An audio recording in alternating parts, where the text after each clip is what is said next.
The Strait of Hormuz is one of the planet's most vital maritime arteries for oil. Right now, traffic through this choke point has ground to a sudden halt. Take a look at this daily ship traffic data. The historical flow has collapsed from a steady, massive volume to a mere trickle of just 3 vessels a day. This bottleneck is the result of an aggressive U.S. naval blockade.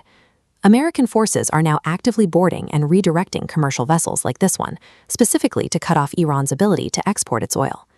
By physically blockading these international waters, the United States has turned an economic trade dispute into a direct military confrontation. That confrontation has moved quickly into the air. Over the past week, the U.S. military executed 6 consecutive nights of airstrikes directly targeting Iranian assets. Washington maintains that these strikes are focused on dozens of coastal surveillance operations and air defense sites, a move they claim is necessary to reopen the shipping lanes.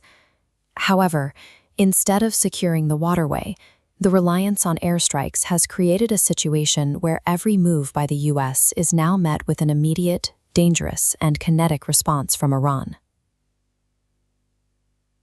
While the U.S. military describes precision strikes on coastal defenses, the reality unfolding across Iran's dense urban landscapes is much more chaotic.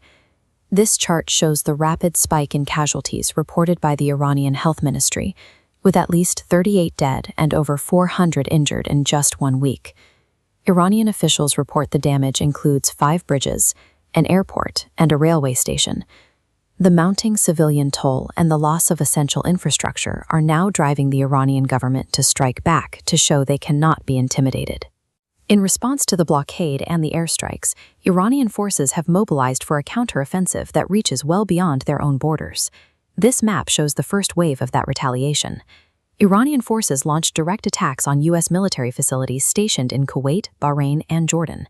Those American bases aren't an isolated territory. They are located near major financial centers and civilian populations, bringing the conflict to the doorstep of allies. The violence has continued to spread. Iranian forces targeted radar systems in Oman, and interceptor fire over Qatar resulted in a child being injured by falling debris. Iran even claimed a strike on a U.S. Special Operations Center in Syria as payback for the deaths of 7 Iranian soldiers, though the U.S. military says it had already vacated that particular base. The current loop of strikes and counterstrikes has failed to contain the threat. Instead, the entire region has been pulled into the line of fire. In Washington, the White House justifies this continuing violence as a strategy of escalating to de-escalate. The president is betting that aggressive airstrikes and a total blockade will eventually force the Iranian leadership back to the negotiating table. But there is a massive diplomatic hurdle. While Iranian negotiators indicate they are open to talks, they refuse to concede on their right to regulate the shipping lanes in the strait. The entire dispute stems from a vague interpretation of an old memorandum of understanding. Iran uses the wording to justify its control over the water, a claim the United States flatly rejects. Because both nations have incompatible views on who legally controls these waters, any potential for a diplomatic breakthrough remains stalled.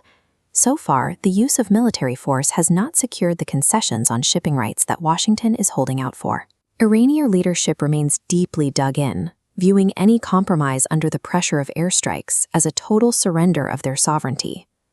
As the U.S. expands its targets to force a resolution, Iran is expanding its own retaliatory web, ensuring the cycle of escalation continues.